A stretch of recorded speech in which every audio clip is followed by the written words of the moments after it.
de Portneuf, en banlieue de Québec. On est chez Dion Moto. Puis aujourd'hui, on essaie des nouveautés de Can-Am.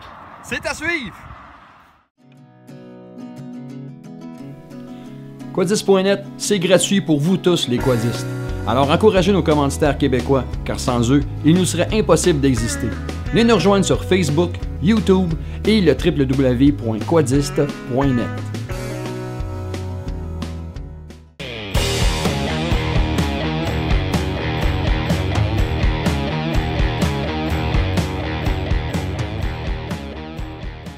Stéphane, tu es représentant ici chez Dion Moto. Oui. Dion Moto, c'est quand même un concessionnaire qui a de l'âge un petit peu. Oui, Tu peux me donner quelques détails? Dion Moto existe depuis pratiquement près de 40 ans. On a été basé à Saramon tout le temps. On a déménagé une fois jusqu'à maintenant. Au début, Dion Moto était au pied de la Route Joyeuse. Depuis 1999, on est ici. L'an passé, on a retapé un petit peu l'édifice. Bien, retapé énormément. Oui, on a vu ça, ça a changé pas mal, assez dramatiquement. Là. Alors, une nouvelle image. Dion Moto va passer au moins de 4 passionnés de véhicules récréatifs. 4, vraiment. Puis qu'on peut voir, ils ont mis beaucoup d'emphase sur l'image, la nouvelle image. Oui, ça paraît vraiment bien. Oui. Puis Dion, donc vous vendez des produits de BRP et les produits de Honda? Oui, et également Prince Craft maintenant. Prince Craft. Oui. Des bateaux de pêche. Hey, il y a quelque chose de spécial ici aujourd'hui, c'est pour ça qu'on s'est déplacé de Montréal? Oui, on t'a préparé une petite surprise aujourd'hui. On a un Maverick 4 places turbo à te faire essayer. On s'en va essayer ça, Stéphane? Avec grand plaisir. Right. Allons-y. Let's go! Let's go!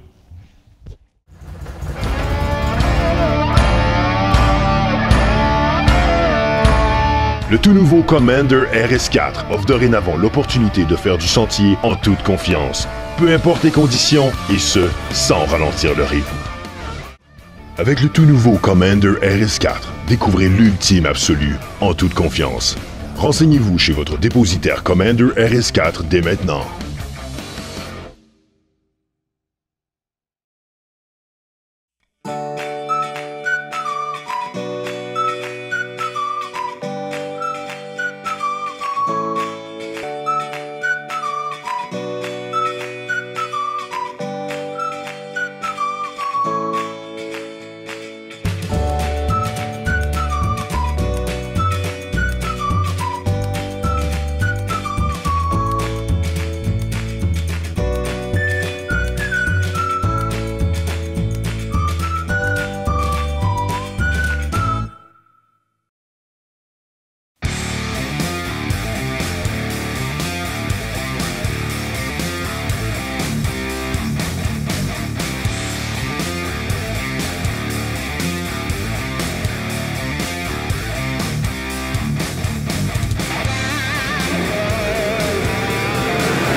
Et on est de retour de notre essai avec Stéphane de chez Dion Moto. On a essayé Los Maverick Turbo, 4 places. Méchante machine, mon Stéphane. Très performante, effectivement. Ouais, il y a de quoi s'énerver. Ah oui, comme on a pu voir, oui, amplement. En fait, avec ses 130 HP, sa reprise, sa stabilité, on peut s'amuser de très très longtemps. Ah ouais, puis vous allez voir des petits bouts de film, on s'est fait pas mal de fun avec. Ce qui est le plus surprenant, par contre, c'est la stabilité de la machine. Comparé à d'autres véhicules de haute performance qu'on a essayé récemment. Puis c'est ajustable à souhait. Mais je ne sais pas, au niveau de la calibration, on est un petit peu plus stable. C'est ce que j'ai remarqué. Je sais que ça revient souvent stable, mais c'est vraiment... il est planté, les 4 roues sont là, puis ça y va par où tu l'envoies. Il est solide, effectivement. Il peut prendre n'importe quelle variation dans le terrain. C'est, comme on dit, il est collé à terre vraiment. Alors, on peut lui donner des accélérations, on peut prendre les tournants à la vitesse qu'on veut. comme tu l'as dit, c'est stable, absolument. Ça fonctionne très très bien. Moi j'adore le moteur. Un moteur très très bien rempli. C'est un moteur qui réagit relativement bien. Les coups de pédale, mais c'est surtout, je pense, le mid-range qu'on appelle, l'accélération. Parce que oui, c'est un moteur turbo compressé, on a 130 HP. Mais on le sent pratiquement pas, hein, que c'est un turbo. Non, sa reprise est vraiment linéaire, on n'a pas de à-coup comme tel. C'est direct, c'est instinctif. La réponse est pas comparable, selon moi, dans le domaine, versus les autres machines de performance comme ça. C'est la seule qui réagit aussi de façon aussi linéaire que ça. Ouais, c'est bien. Là, on s'attendrait, tu sais, quand on parle de turbo, il y a bien des gens que le turbo, c'est associé avec rapide et dangereux. Là. Fast and Furious, là, que quand tu pèses, puis le turbo, il part en fou. C'est ceux qui essayent ça et qui s'attendent à ça vont être déçus. Oui. Comme je disais tantôt, c'est vraiment linéaire. Hein. À ce moment-là, on n'a pas de.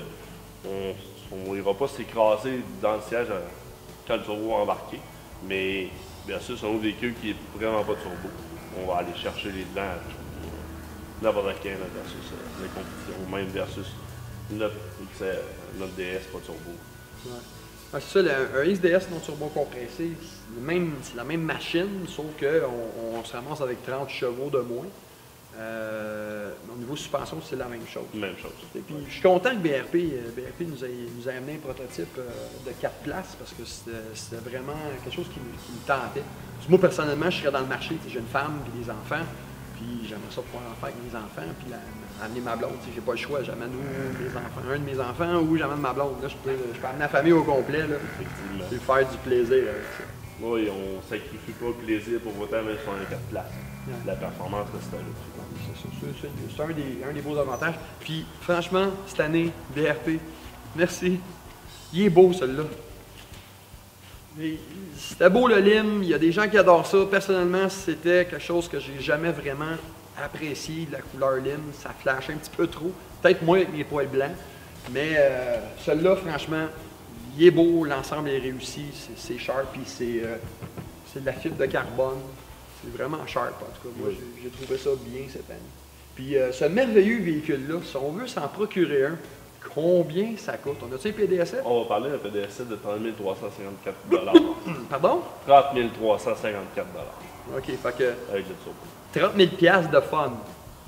C'est dispendieux, oui, mais tu veux le Nec Plus Ultra, c'est 30 000 $.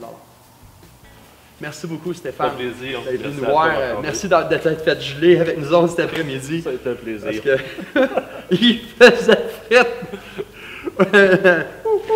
Oh boy. Mais c'était quelque chose de vraiment bien. Alors, c'était l'essai du Maverick 4 XRS Turbo 2016. On aimerait remercier les gens de chez Dion Moto à Saint-Raymond de Portneuf. Alors, si vous voulez plus d'informations pour ces véhicules-là, vous pouvez les contacter sur www.dionmoto.com. dionmoto.com. À la prochaine. Alors, le pour et le contre de notre essai du Can-Am Maverick Max XRS Turbo 2016. Le pour, la puissance, de la puissance et encore de la puissance. L'excellente CVT, grande amélioration chez Can-Am. La suspension, super. L'esthétique avec le fini faux fibre de carbone et le rouge, très réussi. La tenue de route qui est impeccable. L'exclusivité, à ce prix-là, il n'y en aura pas des tonnes sur les sentiers québécois. Et le système d'échappement haute performance homologué, et je dis bien homologué, de Can-Am Yoshimura. Le contre, le prix, 30 000 $, ça commence à être cher pour une machine. La plaque de protection en aluminium brut à l'avant. Un peu de peinture BRP, ça aurait été superbe. Les freins qui sont un petit peu justes comparés à ses compétiteurs haute performance. Les ceintures de sécurité trop encombrantes et difficiles à boucler, surtout par temps froid. La consommation d'essence quand on s'énerve le pompon. Réservoir auxiliaire à prévoir. Le prix maintenant, on parle d'un PDSF de 31 354 $. Alors, dans notre total pour notre essai du Can-Am Maverick XRS Turbo 2016, 4.01, ce qui est un excellent score. Il y a des pertes de points au niveau du freinage qui n'est pas tout à fait au niveau de ses compétiteurs. La garantie qui malheureusement est toujours d'un maigre 6 mois. Le restant, c'est de la sérieuse machine et c'est recommandé par quadiste.net.